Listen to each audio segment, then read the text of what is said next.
అందరికీ నమస్కారం. నేను మీ నరేష్ కుమార్, ఎకానమీ ఫ్యాకల్టీ, తెలంగాణ.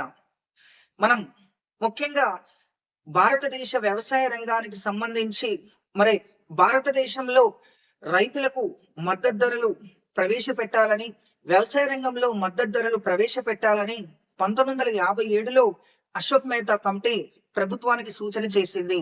అదేవిధంగా 1959వ సంవత్సరంలో మరి యూఎస్ఏకి చెందినటువంటి ఫోర్డ్ ఫౌండేషన్ వారు కూడా భారతదేశాన్ని సందర్శించి భారతదేశ వ్యవసాయ రంగాన్ని పరిశీలిస్తూ ముఖ్యంగా మద్దతు ధరలు ప్రవేశపెట్టమని ప్రభుత్వానికి ఆనాడు సూచించటం జరిగింది.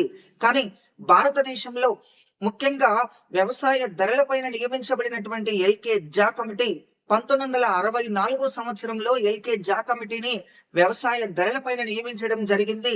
ఆ ఎల్కే జా కమిటీ భారత వ్యవసాయ రంగంలో మద్దతు ధరలు ప్రవేశపెట్టమని ప్రభుత్వానికి సూచన చేసింది.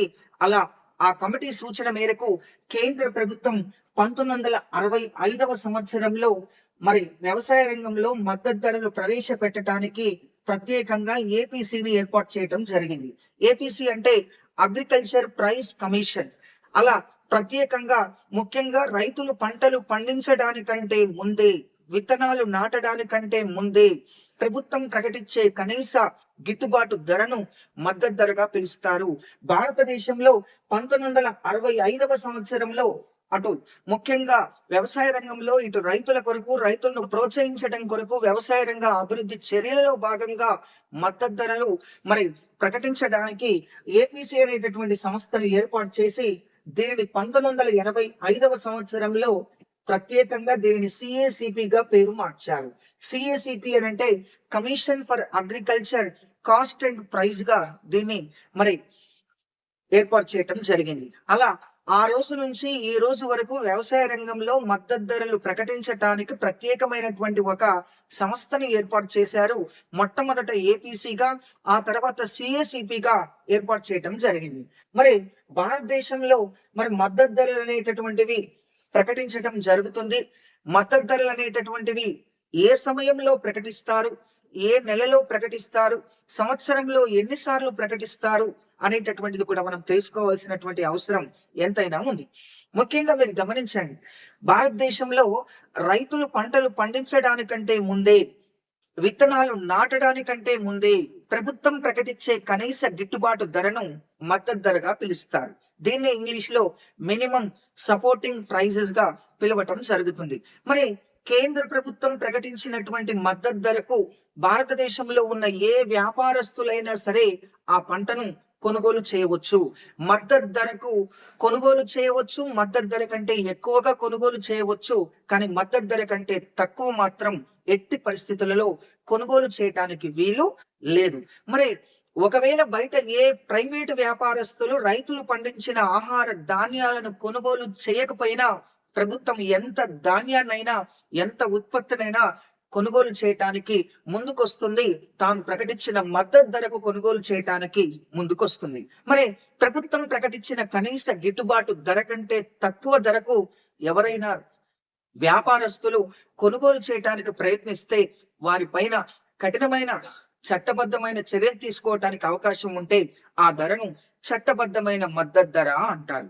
మరొకసారి గమనించండి, కేంద్ర ప్రభుత్వం ప్రకటించినటువంటి మద్దతు ధర కంటే తక్కువ ధరకు ఆహార ధాన్యాలను ఏ ప్రైవేటు వ్యాపారస్తులైనా కొనుగోలు చేయడానికి ప్రయత్నిస్తే ముఖ్యంగా అటువంటి వారిపైన చట్టపరమైన చర్యలు తీసుకోవడానికి అవకాశం ఉంటే ఆ ధరను చట్టబద్ధమైనటువంటి మద్దతు ధర అంటారు.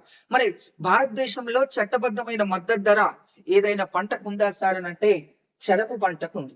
ఎస్ అండి, భారతదేశంలో చెరకు పంటకు చట్టబద్ధమైనటువంటి ధరను 2009, 2010 నుండి ప్రకటించడం జరిగింది. 2009, 2010 నుండి భారతదేశంలో చెరకు పంటకు చట్టబద్ధమైనటువంటి ధరను ప్రకటించడం జరిగింది. ప్రభుత్వం ప్రకటించినటువంటి కనీస గిట్టుబాటు ధరకు తప్పనిసరిగా కొనుగోలు చేయాలి. తక్కువ ధరకు కొనుగోలు చేయడానికి ప్రయత్నిస్తే అటువంటి వారిపైన చట్టపరమైన చర్యలు తీసుకోవటానికి అవకాశం ఉంటే ఆ ధరను చట్టబద్ధమైనటువంటి మద్దతు ధర అంటారు.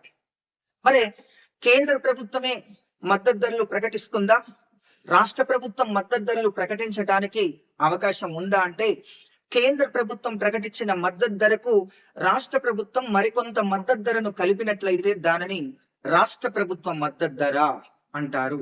ఒకవేళ కేంద్ర ప్రభుత్వం మరి మద్దతు ధరలు ప్రకటించేటటువంటి జాబితాలో లేనటువంటి పంటలకు రాష్ట్ర ప్రభుత్వం మద్దతు ధరలు కనుక ఆ పంటలకు ప్రకటిస్తే ఆ ధరను కూడా రాష్ట్ర ప్రభుత్వ మద్దతు ధరగా పిలుస్తారు.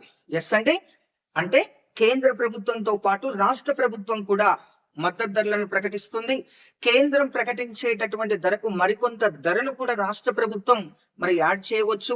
కేంద్ర ప్రభుత్వ పంటల జాబితాలో మద్దతు ధరల జాబితాలో లేనటువంటి పంటలకు రాష్ట్ర ప్రభుత్వం కూడా మద్దతు ధరలను ప్రకటించవచ్చు. అంటే స్థానికంగా పండేటటువంటి పంటలకు రాష్ట్ర ప్రభుత్వం ప్రత్యేకంగా మద్దతు ధరలను ప్రకటించవచ్చు.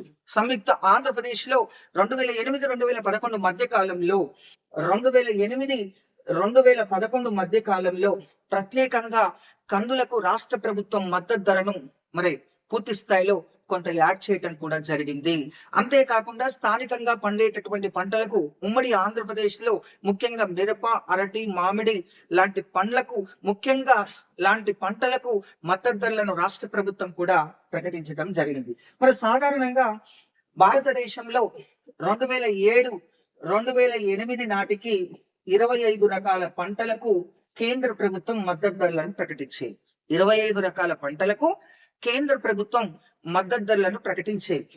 అయితే ప్రత్యేకంగా 2008-2009 సంవత్సరంలో ప్రత్యేకంగా 26వ పంటగా డీహస్క్డ్ కోకోనట్, పీచు తీసిన కొబ్బరికాయ, డీహస్క్డ్ కోకోనట్ అనేటటువంటి పంటకు కూడా కేంద్ర ప్రభుత్వం మద్దతు ధరను ప్రకటించడంతో భారతదేశంలో 26 రకాల పంటలకు కేంద్ర ప్రభుత్వం మద్దతు ధరలను ప్రకటించటం జరుగుతుంది. అంతేకాకుండా కేంద్ర ప్రభుత్వం పొగాకు పంటను నిరుత్సాహపరచడం కొరకు 2009-2010 సంవత్సరంలో మద్దతు ధర ప్రకటించడం ఆపేసేది. మరొకసారి గమనించండి, భారతదేశంలో పొగాకు పంటను నిరుత్సాహపరచడానికి కేంద్ర ప్రభుత్వం 2009-2010 నుండి పొగాకు పంటకు మద్దతు ధరను ప్రకటించటం ఆపివేసింది. 2014-2015 సంవత్సరం నుండి ప్రత్యేకంగా కేంద్ర ప్రభుత్వం మద్దతు ధరల జాబితా నుండి పొగాకును తీసివేయటం జరిగింది.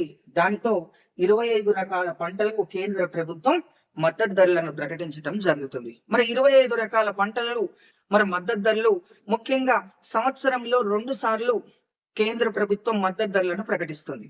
కేంద్ర ప్రభుత్వం 25 రకాల పంటలకు సంవత్సరంలో 2 సార్లు మద్దతు ధరలను ప్రకటిస్తుంది. ముఖ్యంగా ఖరీఫ్ సీజన్ లో 14 పంటలకు, రబీ సీజన్ లో 10 పంటలకు, 1 చెరకు పంట, మొత్తంగా 25 రకాల పంటలకు సంవత్సరంలో 2 సార్లు ఖరీఫ్, రబీ సీజన్లలో మద్దతు ధరలను ప్రకటిస్తుంది. ఖరీఫ్ సీజన్ ముఖ్యంగా మే ఆర్ జూన్ నెలలో మద్దతు ధరలను ప్రకటిస్తుంది. రబీ సీజన్ నవంబర్ నెలలో మద్దతు ధరలను ప్రకటిస్తుంది. అదే విధంగా ముఖ్యంగా 25 రకాల పంటలు, అందులో మనకు ముఖ్యంగా 7 రకాల ఆహార ధాన్యాలు, 5 రకాల పప్పు ధాన్యాలు, 8 రకాల నూనె గింజలు, 4 రకాల ఇతర పంటలు, 1 చెరుకు పంట, మొత్తంగా 25 రకాల పంటలకు కేంద్ర ప్రభుత్వం మద్దతు ధరలను ప్రకటించడం జరుగుతుంది. ముఖ్యంగా మనం గమనించి చూసినట్లయితే భారతదేశంలో ఆహార ధాన్యాలు, పప్పు ధాన్యాలు, అదే విధంగా నూనె గింజలకు సంబంధించినటువంటి వాటికి మద్దతు ధరలను ప్రకటించడంలో నోడల్ ఏజెన్సీగా FCI వ్యవహరిస్తుంది. మీ అందరికీ తెలుసండి, FCI food corporation of India భారతదేశంలో 1965వ సంవత్సరంలో LK జా కమిటీ సూచన మేరకు మరి ప్రభుత్వం తరపున ఒక ఏజెన్సీగా రైతుల యొక్క ఆహార ధాన్యాలను కొనుగోలు చేయడానికి FCI ఏర్పాటు చేశారు. ఆ FCI ముఖ్యంగా ఆహార ధాన్యాలకు, పప్పు ధాన్యాలకు, నూనె గింజలకు మద్దతు ధరలు ప్రకటించడంలో నోడల్ ఏజెన్సీగా FCI అనేటటువంటిది వ్యవహరించడం జరుగుతుంది. అలా ప్రత్యేకంగా భారతదేశంలో మద్దతు ధరలు అనేటటువంటివి మరి కేంద్ర ప్రభుత్వం ప్రకటిస్తుంది. మిగిలిన పత్తి, జనుము లాంటి పంటలకు మరి మద్దతు ధరలు ప్రకటించడంలో నోడల్ ఏజెన్సీగా CCI వ్యవహరిస్తుంది. CCI అంటే cotton corporation of India nodal ఏజెన్సీగా వ్యవహరించటం జరుగుతుంది. కాబట్టి భారతదేశంలో మద్దతు ధరలు ప్రకటించడంలో అటు కేంద్ర ప్రభుత్వం, ఇటు రాష్ట్ర ప్రభుత్వం ఎప్పటికప్పుడు చర్యలు తీసుకుంటూ వ్యవసాయ రంగ అభివృద్ధి కోసం రైతులను ప్రోత్సహించటానికి ఈ మద్దతు ధరలను ప్రకటిస్తూ మరి వ్యవసాయ రంగ అభివృద్ధికి చర్యలు తీసుకోవటం జరుగుతుంది. Thank you.